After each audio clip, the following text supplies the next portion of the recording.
시청자 여러분 안녕하십니까? 출발 성공 투자 박민영입니다. 안녕하세요. 김수정입니다. 간밤 뉴욕 증시의 상승을 이끈 주역은 나이키와 페덱스였습니다. 실적이 잘 나오면서 나이키의 주가는 장중에 12%대 급등이 나오기도 했는데요.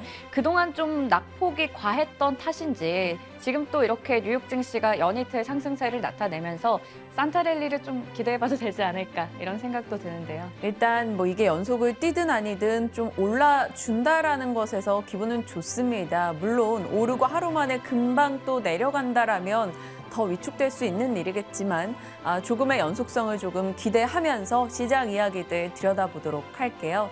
일단 주말 앞두고 이제 금요일 하루 남겨둔 상황에서 반도체 섹터에 대해서 많은 분들이 좀 궁금해하시는 것 같아요. 이 부분 저는 살짝 짚어보고자 합니다. 네, 어제 섹터 중에서 가장 강했던 게 바로 미용기기 쪽이었는데요. 관련해서 또 오랜만에 브리핑 준비해봤습니다. 네, 시장부터 살펴보도록 하죠. 일단 뉴욕 증시는 3대 지수 모두 다 상승했습니다. 출발 이후부터 끝까지 상승폭이 유지됐다라는 게 굉장히 반가웠습니다.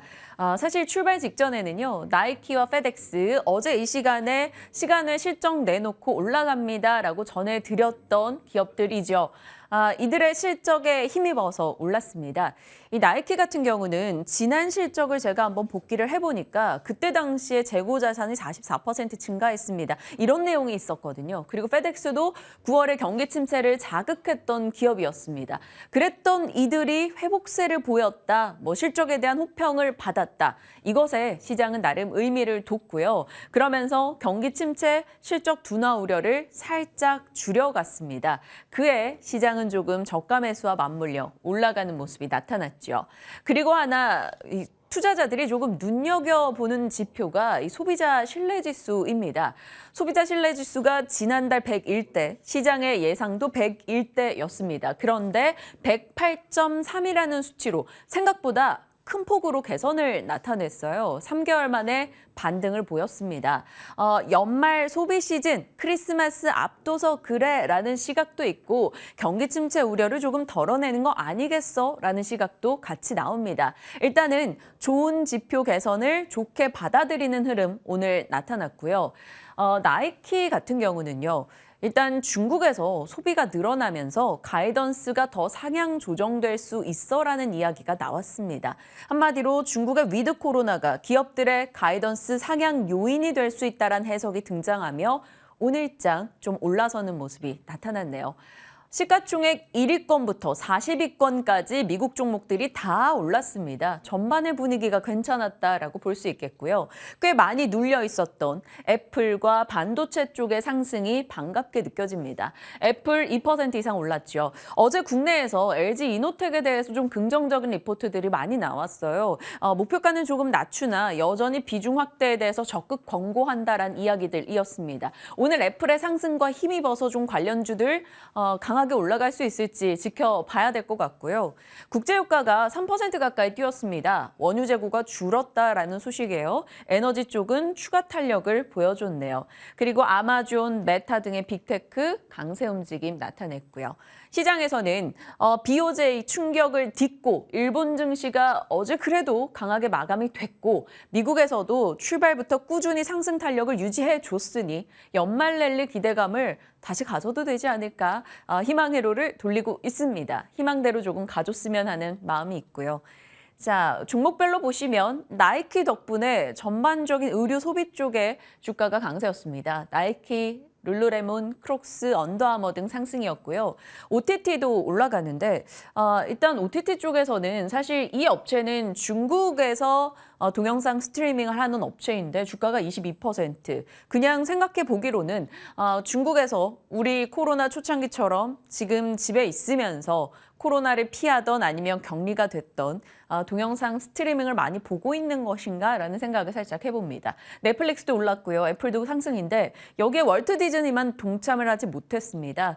계속해서 아바타 흥행이 생각보다는 미국에서 떨어진다 이런 얘기가 나온 영향일까요? 약보합으로 거래 마쳤죠. 있었죠.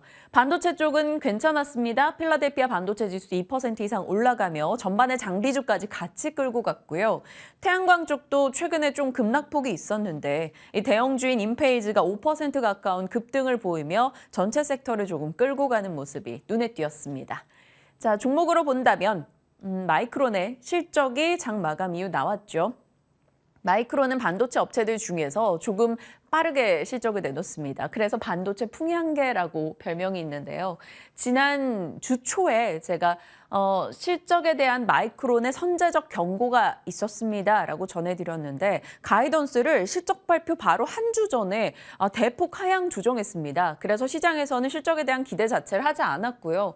도이치방크는 투자 의견을 매수해서 보유로 이미 주 초에 내려놨던 바가 있었죠. 실적을 내놨는데 4분기 매출액 같은 경우는 예상에 부합하는 수준이었고요. 주당 순이익 EPS는 예상보다 더 좋지 못했습니다. 적자폭을 조금 더 늘리는 모습이 나타났죠. 가이던스로 놓고 봤을 때도 매출액은 부합이나 EPS는 2분기까지 예상을 하회하는 움직임 나옵니다. 급격하게 이익이 꺾이는 모습을 보여주는데 이 부분에 대해서는 우리가 다 인지했던 것이기 때문일까요? 시간 외에서 그렇게 큰 변동성은 나타나지 않고 있습니다. 0.5% 정도 하락하는 모습 보고 들어왔네요. 자, 마이크론이 나왔으니 이제 또 반도체 업체들 실적에 대한 이야기들이 쏟아질 겁니다. 글로벌 반도체 매출을 살펴보면요. 이미 반도체 업황의 하락 사이클은 계속해서 진행되고 있다는 걸 우리가 충분히 인지합니다. 7월 저점을 깨고 10월에 또 내려갔고요. 그리고 반도체 섹터에 대해서 모두가 지금 바닥이다라는 데 나름 동의를 합니다. 그런데 어렵게 느껴지는 건 올라갈 힘이 없다라는 거예요. 그래서 반도체 섹터가 지금 너무나 지루하게 진행이 되고 있습니다. 그러면 앞으로 어떤 키포인트들이 생겨나야지만 올라갈까요? 반도체를 가장 짓누르고 있는 게 지금 바로 재고입니다. 12월 6일에 반도체 중립의 이유라며 전해드렸던 그림인데요. 한 번 더 보면 재고 자산의 일수가 너무나 늘어나고 있고 재고 자산의 수가 빠르게 급증하고 있다. 그래서 생각보다 반도체 업황의 회복 시기가 한 개 분기 정도 더 지연될 것 같다라고 전해드렸죠. 추가적인 조정을 염두에 둬야 한다라고요. 일단 그 뒤로 지속적인 하락을 보이고 있습니다. 그럼에도 불구하고 우리가 반도체에 대한 미련을 왜 못 버리는가를 살폈어요. 일단 반도체는 전방 산업들이 지금 다 좋지 못합니다. 노트북, 스마트폰, 태블릿과 같은 섹터 업체 안 좋다는 얘기 한 1, 2년 전부터 계속하고 있었고요. 가전도 마찬가지죠. 자동차 그나마 선전했는데 이제 경기 침체, 소비 감소 얘기 나오면서 줄고 있습니다. 그나마 남아있는 게 데이터 센터와 클라우드인데 이 또한 올해 들어서 빅테크 업체들의 공격적인 투자가 뒷받침되지는 못했습니다. 그렇기 때문에 반도체가 사실 좋기가 어렵다라는 거죠. 그리고 무엇보다 과거에는 새로운 스마트폰, 새로운 PC가 등장하고 새로운 기술이 나오면서 새 제품을 바꾸고 싶은 욕구가 있었거든요. 그런데 지금은 그 자체가 많이 줄었다라는 거죠. 차세대 기기인 XR, AR, VR 등이 빨리 나와야 한다라는 거고요. 아니면 기존에 있던 기기들 중에서 혁신적으로 갖고 싶은 신드롬이 불어야 한다라는 겁니다. 아이폰이 2번의 신드롬을 일으켰던 것처럼요. 그때까지는 경기 침체를 조금 버티면서 있어야 되는데 그럼에도 불구하고 우리가 반도체에 기대하는 건 뭘까요? 이 모든 게 선반영 되었길 바라는 마음입니다. 내년에 아시아 증시 좋아진대. 그럼 한국도 오르겠지. 한국이 오르면 반도체겠지. 삼성전자 하이닉스 많이 빠졌잖아. 이 얘기를 계속하고 있죠. 그러면서 12월 들어서 개인 투자자들이 가장 많이 산 종목이 SK 하이닉스 그리고 3위가 바로 삼성전자였습니다. 자, 그럼 삼성전자에 대해서는 어떻게 봐야 될까요? 많은 분들이 버틸까 팔까를 고민하는데 버티는 쪽을 조금 더 선택을 합니다. 이유가 메모리 외 사업부 영향으로 재고 대비 매출 감소폭이 적다. 그리고 삼성전자는 본인들이 감산을 하느냐 아니냐의 키를 갖고 있기 때문에 그들이 어느 정도 방어를 할 수 있다는 거고요. 재고떨이 시작하고 나면 몇 분기 뒤에 업황이 턴을 했었던 과거를 봤을 때 조금만 더 참으면 되지 않을까라는 시각도 나옵니다. 글로벌 IB 측에서 골드만, 모건 스탠리, 노무라 증권은 한국의 반도체 매수 바닥지고 반등할 것이란 의견 등을 최근에 내놓기도 하고요. 솔직히 삼성전자 지금 팔긴 너무 억울하기도 합니다. 4분기 실적에 대한 전망치는요, 뭐 좋진 않습니다. DB금융은 굉장히 공격적으로 낮춰 잡았어요. 6조 9천억 원대, 전년 동기 대비 반토막 정도를 예상하고 있는데 어떻게 나올지 다음 달 초에 한번 확인해 보시길 바랍니다. 자, 삼성전자는 버틸까 팔까라면 SK하이닉스는 팔까 버틸까가 되겠습니다. 조금 더 파는 쪽에 무게를 두는 이들이 많아요. 메모리 매출 비중이 많기 때문이죠. 메모리가 넘어지면서 매출 감소폭이 크게 반영되고 있고요. 무엇보다 SK하이닉스를 비롯한 뭐 키옥시나 마이크론 이런 쪽 메모리 업체들이 지금 살아나려면 삼성전자가 감산을 해줘야 한다라고 합니다. 하지만 삼성전자가 아직까지는 조금 생각이 없다라는 점. 그래서 이 부담을 안고 SK하이닉스에 대해서는 조금 더 매도 의견에 초점들을 많이 두더라고요. 다만 오늘 추가된 레포트 중에 유한타증권이 군자고궁이라는 표현을 썼습니다. 궁할 때 더 중심을 잡고 간다라는 뜻인데요. 목표가 12만 원으로 SK하이닉스 충분히 매수 가능하다라는 의견도 있습니다. 참고하시죠. 자, 반등의 계기를 그럼 뭐에 둬야 될까? 반도체 업계에서는 지금 데이터 센터를 얘기하고 있습니다. 글로벌 빅테크 기업들이 결국에는 데이터 센터 구축에 나갈 수밖에 없다. 전력 비용 등을 줄여야 되니까요. 서버용 디램 수요가 증가하는 이유가 된다라고 말했습니다. 올해 들어서 처음으로 서버용 디램이 모바일용 디램의 수요를 넘어섰다라는 소식도 있었고요. 이런 서버용 디램 수요가 늘어나게 된다면 결국에는 내년 초 나올 것으로 예상되는 인텔의 사파이어 래피즈 DDR5를 기다릴 수밖에 없다라고 말하고 있습니다. DDR5가 계속해서 유니콘처럼 말만 되고 있는데요. 어찌됐건 이걸 왜 기다리냐 하면 결국에는 DDR5로 갈 수밖에 없다라는 겁니다. 서버 입장에서는 24시간 가동이 되고 구매 비용이 올라가더라도 그 유지 보수 비용을 낮추는 게 훨씬 더 이득이기 때문인 거죠. 그래서 데이터 센터, 인텔의 사파이어 래피즈, DDR5 이 얘기는 시장이 어찌 보면 열지 않은 보석함이 될 수도 있습니다. 이게 열리면 주가가 급등할 여지가 많기 때문인 거죠. 그래서 DDR5를 그렇게 애타게 부르짖는 겁니다. 자, DDR5 시대가 열릴지 궁금합니다. 열리게 된다면 삼성전자, SK하이닉스 당연히 힘 받을 거고요. DDR5 관련주들도 여러 번 보여드린 대로 이렇게 정리할 수 있겠습니다. 이에 대해서 반도체 쪽 어떻게 바라봐야 되는지 잠시 후에 전략 챙겨볼 거고요. 오늘 체크할 뉴스는 이 정도입니다. 푸틴은 핵 전투 태세를 더 올리겠다라고 얘기하고 있고요. 젤렌스키는 미국을 방문했습니다. 그리고 중국발 철강제 인상 도미노가 들려오는데요. 열연강판 가격이 내년에 올라갈 거다 전망이 나옵니다. 철강주 요즘 가격 인상 얘기 꽤 많이 나와요. 철강주 긍정적으로 보실지 확인하시고요. 열연강판은 자동차에 들어가는 재료입니다. 자동차에 또 부정적인 이슈가 더해진 건지 체크하시죠.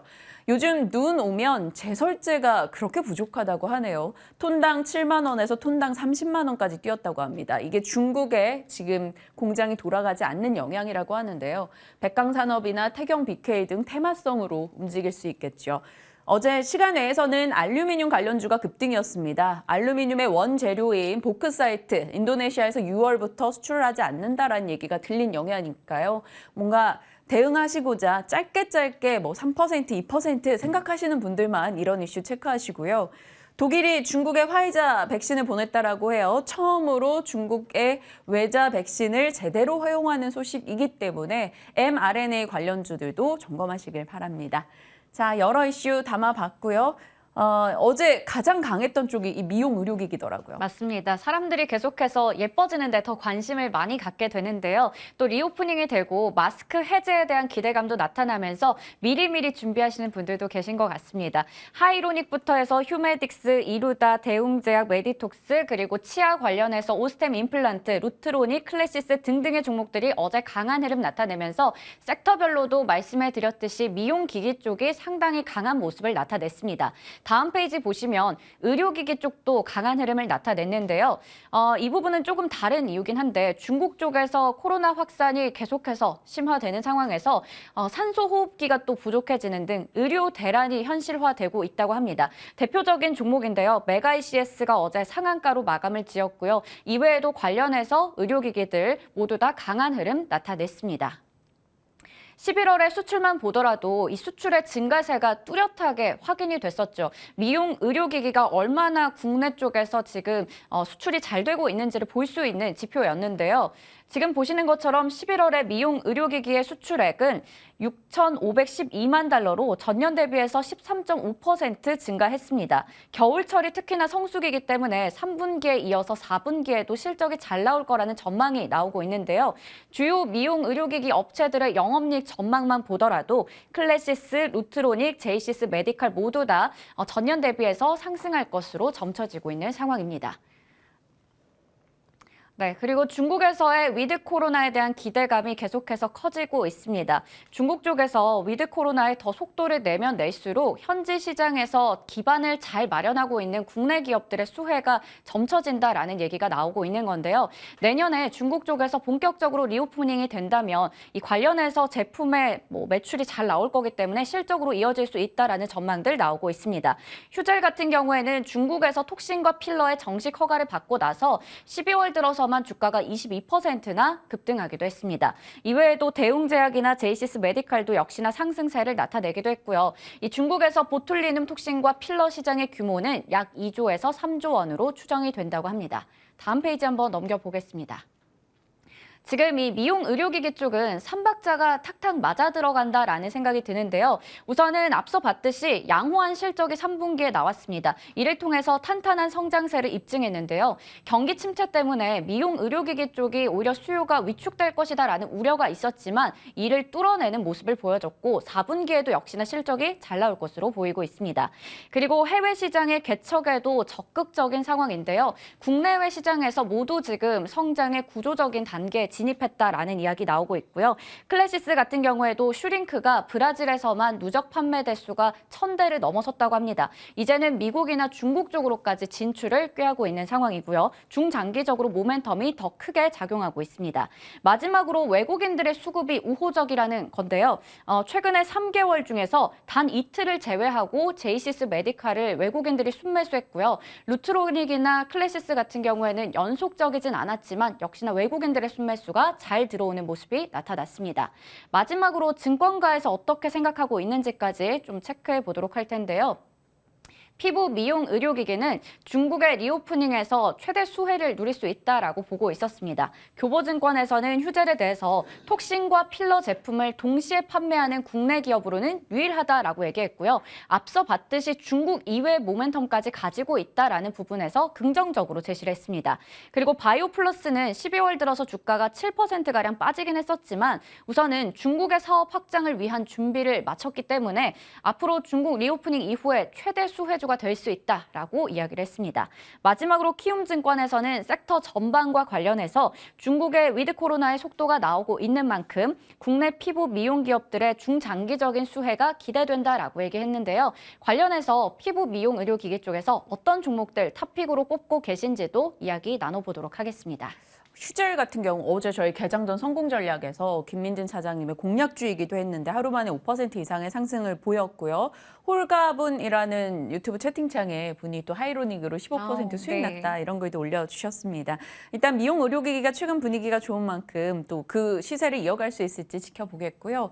가나안가나 이 이슈 꼭 점검 필요했었던 것 같아요. 네, 맞습니다. 이 표는 제가 12월 5일에 브리핑을 통해서 전해드렸던 내용인데요. 후판 값을 둘러싸고 항상 상반기, 하반기마다 철강과 조선사에서는 끊임없이 이 줄다리기 싸움이 있습니다. 그런데 드디어 이번에 이 협상의 진통 끝에 타결이 됐다라는 뉴스가 어제 전해졌는데요. 조선과 철강이 우선은 좀 적절하게 합의를 해서 톤당 10만 원 정도 인하하기로 체결을 했다고 합니다. 상반기에 톤당 120만 원이었던 이 후판값을 하반기에는 110만 원으로 10만 원 정도 인하했다고 하는데요. 인하 폭을 확대하자라는 게 바로 조선주 쪽의 의견이었습니다. 그렇기 때문에 이번에 이렇게 10만 원 정도 인하가 되면서 조선주 쪽의 실적이 더 빨리 개선될 수 있다. 흑자 전환에 청신호가 들어왔다라는 이야기도 나왔는데요. 조선주 주가 앞으로 좀 체크해 볼 필요가 있을 것 같고요. 네. 이 이슈도 점검해 보면 좋을 것 같아서 준비해 봤습니다. 네, 이렇게 가나 안 가나 내용들까지 같이 들여다봤고요. 어제 저희가 사실 콘텐츠 쪽에 상승을 이끌었던 네. 것 중에 중국에서 방영 얘기가 있었는데 이후에 오후장에 방영 계획이 없다라는 이야기가 추가됐던 만큼 어제의 시세에 대한 변동 나올지는 오늘 좀 주의하시면서 지켜보시길 바랍니다. 다양한 섹터 이야기 담았습니다. 지금부터 전략 나눠보시죠.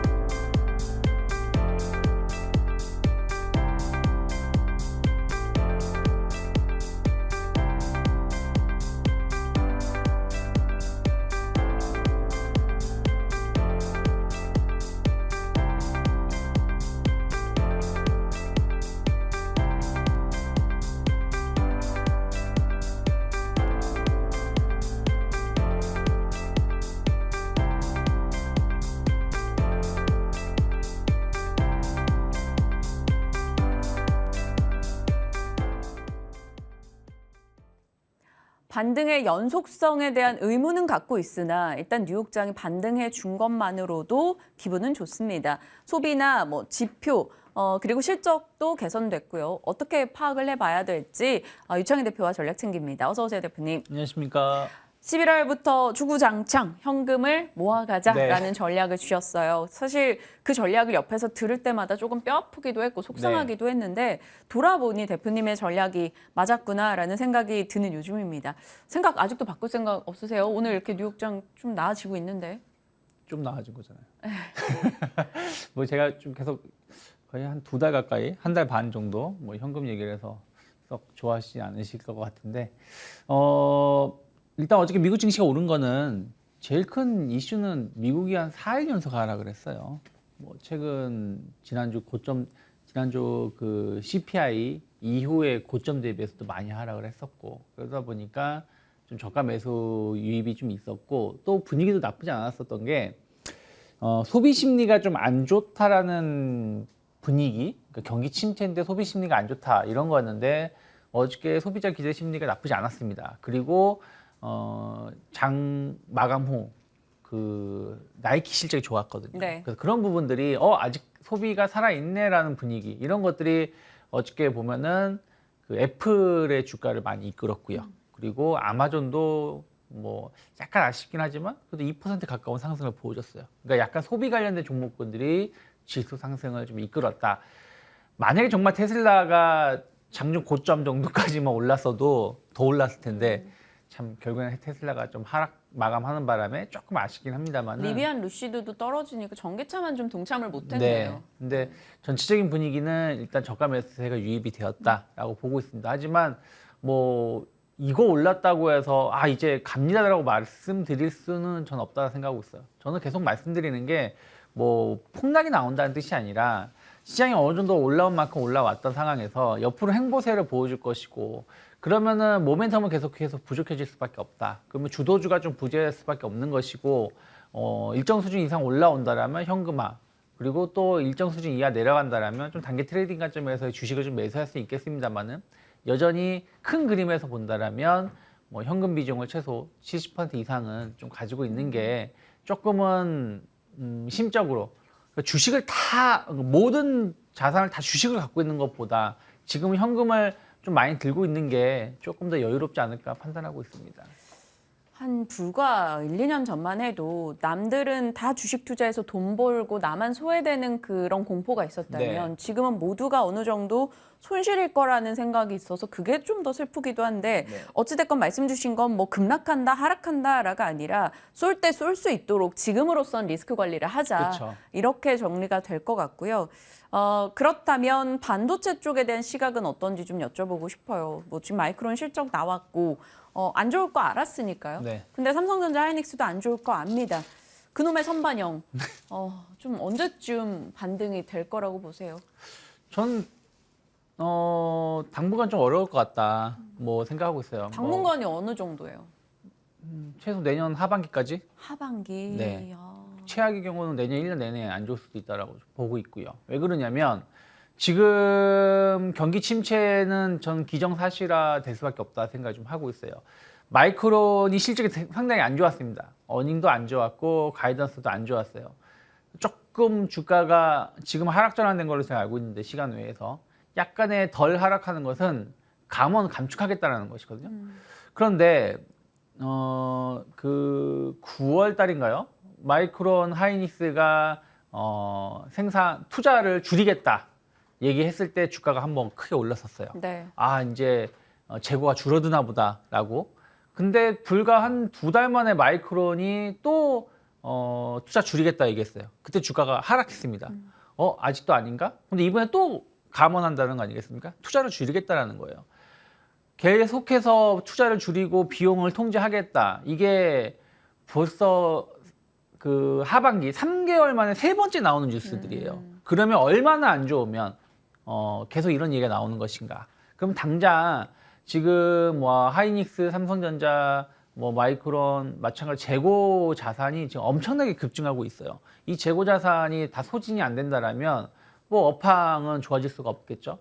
또 앞에서 말씀하신 것처럼 DDR5가 상당히 중요한 키워드였었는데 사파라 레피지가 지금 지연되고 있죠. 네. 1년 지연되고 있어요. 맞아요. 내년에 언제 출시될지도 몰라요. 그런데 제가 전문가한테 얘기 들어보니까 만약에 정상적으로 출시가 됐었다면 DDR5의 가격을 정상적인 가격을 받을 수 있는데 이게 지연될 때마다 만약에 내년 상반기에 출시가 된다고 했을 때 DDR5는 이미 처음 예상했었던 것보다 50% 가격이 떨어져서 공급을 한다고. 왜죠? 왜냐면은 그만큼 이제 지금 이제 업황이 좀 안 좋은 부분들도 있고 수요가 생각했던 것보다 이제 그 기업들도 연초만 하더라도 나쁘지 않다라는 분위기가 있었던 거 아니겠습니까? 근데 지금은 이제 내년에 안 좋을 수 있다. 이게 확정되다 보니까 좀 그런 부분들이 좀 줄어드는 것들이 좀 있어요. 그래서 꼭 무조건 새로 서버가 투자가 된다고 하더라도 우리가 생각했던 것만큼의 매출이 안 나올 수도 있다고 보셔야 될 것 같아요. 그러면 그거는 말씀 주신 내용을 들어보면 삼성전자 하이닉스의 가격 부분에 대한 조금 기대치를 낮추는 거지 나머지 DDR5 뭐 장비 쪽이나 이런 데는 또 그렇게 크게 연동되는 문제는 아닌 거겠죠? 그런데 어쨌든 투자가 좀 줄어들 수도 있겠죠. 이런 가격이 부분, 안 되니. 네, 가격이 안 나오니까. 그러니까 물론 이제 투자가 지금 진행된 거를 중지하지는 않겠지만 추가적인 투자 자체가 좀 어떻게 될지도 봐야 된다는 것이죠. 그래서 전체적으로 봤을 때 반도체에 대해서 우리가 이제 뭐 업황 바닥 가능성을 이제는 함부로 논할 수는 없다라고 보고 있어요. 그 전에는 내년 상반기가 바닥이 아닐까라는 기대감이었다면 지금은 내년 상반기도 바닥이 아닐 수 있는데 이런 부분들이 좀 현실화된다면 주가가 지금 가격이 많이 싸기 때문에 더 여기서 뭐 폭락 이렇게 나온다라고 말씀은 안 드립니다만은 어쨌든 지금 하이닉스 저점을 이탈했었고 마이크론도 지금 저점을 이탈하려고 하고 있는 모습이기 때문에 공격적인 매수는 아직은 아니지 않나 판단하고 있습니다. 길게요. 막 10년 대표님도 자녀가 있으니까 네. 물려주는 생각으로 한다면 네. 지금이 매수 적기일까? 죄송해요. 제가 너무 만약에 삼성전자 같은 경우는 네. 뭐 길게 본다. 여기서 뭐 적립식으로 매월 나는 뭐 한 20만 원씩 사겠다 그러면 뭐 무슨 걱정이 있겠어요. 그냥 무조건 매월 사는 거죠. 근데 그렇게 주식하시는 분이 과연 몇 분이나 되실까요? 그러면 어찌되었든 주가가 턴을 하는 것을 확인하고 지금보다 비싸게 주더라도 그러니까 주식을 하실 때 가장 좋은 말씀드리고 싶은 건 뭐냐면 올라올 때 팔아야지 이게 꺾였을 때는 사람이 심리라는 게 한번 고점을 보고 나면 저기 조금 반등 주면 팔아야지 반등 주면 팔아야 하다가 결국 못 팔아요. 결국은 수익을 다 까먹는 경우가 많고 저점에서 사야지 하다가 지금이 저점이겠지 예를 들어서 테슬라 저점이겠지 했다가 지금 $150까지 깨져서 버렸어요. 그러니까 시세라는 거는 턴을 했을 때 네. 조금 비싸게 주고 사는 게 맞다. 무조건 최저점을 내가 산다라고 생각하는 거는 좀 어불성설이 아닐까 판단하고 있습니다. 네, 알겠습니다. 뭐 제가 주식을 들고 있고 그런 건 아닙니다. 워낙 삼성전자에 대해서는 장기 관점의 접근자분들도 많아서 전략을 그렇게 여쭤본 거고요. 일단 대표님의 뷰 여러분 잘 참고하시길 바랄게요. 자, 다음으로 가겠습니다. 어제 흐름이 좋았었고 이 섹터는 제가 기억하기로는 대표님도 꽤나 호의적으로 얘기했던 네. 섹터로 기억하거든요. 맞죠? 제가 12월 5일에 말씀드렸었죠. 좋았네요. 이해력이기.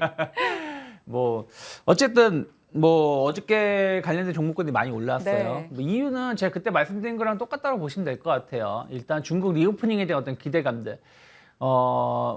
저는 지금도 그렇게 생각하는 게 리오프닝 된다고 해서 화장품의 매출이 엄청나게 늘어날까? 물론 일시적으로 늘어나겠지만 그전처럼 막 꾸준하게 막 이게 아웃퍼폼 할지는 전 모르겠습니다.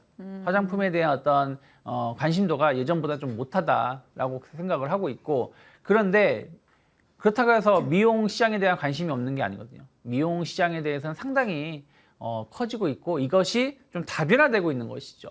그때도 뭐 제 와이프 사례를 말했지만 필러가 아니라 그 피부 시술 관련해 가지고 10회를 끊어서 지금도 잘 다니고 있어요.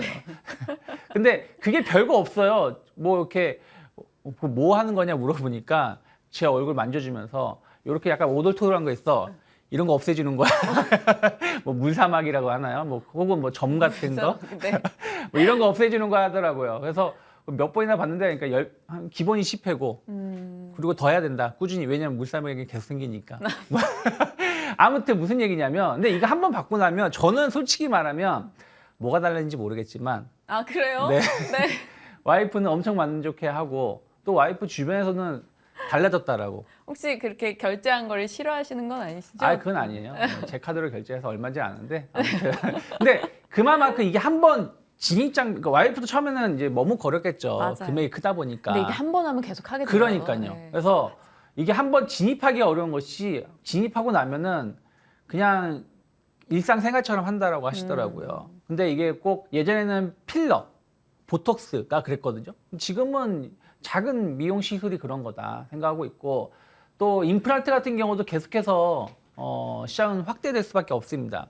근데 이제 미용 의료기기 시장을 주목하는 것은 그동안에 중국이 아니라 북미, 남미 쪽이었거든요. 이쪽이 11월 달도 그때도 말씀드렸습니다만은 전년 대비해서 60% 이상의 수출 증가가 보여졌습니다. 근데 이제 중국마저도 이런 것이 오픈이 된다라면 상당히 좀 기대감을 가져갈 수 있다. 그래서 불황이 오더라도 미용 시장은 꺾이지 않을 거라고 좀 보고 있어요. 그래서 이런 부분들에 대한 어떤 관심도가 어저께도 주가를 끌어올렸다 생각하고 있고, 제가 그때 당시에는 뭐 클래시스라든지 오스테 임플란트, 뭐 원텍 이런 기업을 좀 말씀드렸었는데, 오늘 같은 경우는 임플란트를 좀 보신다라면 레이 같은 경우도 나쁘지 않다. 레이 기기 쪽이요. 네, 네. 주가 흐름들이 좋게 좀 이어가고 있고, 또 휴메디스 같은 경우도 좀 전 나쁘지 않다. 지금 보톡스 관련된 기업들이 다 주가가 어저께 다 슈팅을 줘가지고 못 간다는 게 아니라 더 갈 거라 보고 있지만 약간의 시간 네. 조정은 좀 있을 수 있다라 생각하고 있고요. 그리고 뭐 그때도 말씀드렸지만 원텍 같은 경우는 계속해서 대장주 역할을 좀 할 수 있지 않을까 판단하고 있습니다. 알겠습니다. 제 관심을 가져볼 만한 종목, 또 새롭게 볼 만한 종목도 같이 얹어주셨어요. 미용 의료기기 미리 선점해서 전략 짜주신 만큼 수익 나셨다면 축하드리고요. 이 전략을 추가 얹어서 감안하시길 바랄게요. 자, 이제 창스픽으로 갑니다. 가격 올렸는데 원자재 가격은 안정된다. 몰래 웃고 있는 음식료. 이거 왜 이렇게 얄밉게 느껴질까요? 음식료 업종군도 제가 한 11월 초쯤에 한번 그때 오리온 얘기 맞아요. 드리면서 말씀을 드렸던 걸로 기억하는데, 어쨌든 연말로 올수록 조금 소비 심리가 조금 살아나는 부분들이 좀 있는데, 이런 것들이 뭐 음식료 업종군들이 조금 더 포커스가 맞춰지는 것 같아요. 원재료 가격은 하락을 하고 있고, 원화 강세로 인해서 원가 절감 효과가 있고요. 또 가격 상승은 이미 많이 했기 때문에 수익성은 상당히 좋아지고 있습니다. 그래서 필수 소비재라는 부분들도 안정적인 좀 매출을 좀 보여줄 수 있다라고 보고 있어요. 그래서 연말 배당에 대한 어떤 기대감들을 좀 본다라면 어저께 많이 오른 것들이 라면 관련된 종목군들이라든지 그리고 뭐 소스 관련된 종목군들도 다 이제 올라왔는데, 전 추세가 여전히 살아있는, 그러니까 어저께 삼양식품이 많이 올랐어요. 그러면 농심도 비슷하게 따라갈 수 있다라고 좀 보고 있고요. 그리고 오리온이 어저께 엄청 올랐는데 이제 출발이 아닐까. 왜 그러냐면 오리온은 이미 9월 달부터 실적이 엄청 좋게 나왔음에도 불구하고 주가가 전혀 못 올라오고 나서 이번 달 들어서 이제 고점을 돌파를 이제 막 돌파를 시도하는 것이기 때문에 어제 많이 올라왔어도 저는 약간의 눌림목은 있을 수 있지만 다시 뭐 그전에 주가를 회귀할 가능성보다는 더 올라갈 가능성을 대비하는 게 맞지 않을까 생각하고 있습니다. 농심과 오리온 추가적인 관심 가져보자라고 의견 주셨어요. 좀 어제장에서는 방어주 성격 가진 종목들이 꽤나 더 강하기도 했었는데요. 지켜보겠습니다. 자, 유창희 대표님과 저희 반도체부터 의료기기 그리고 음식료 섹터 전략까지 나눠봤습니다. 고맙습니다. 고맙습니다.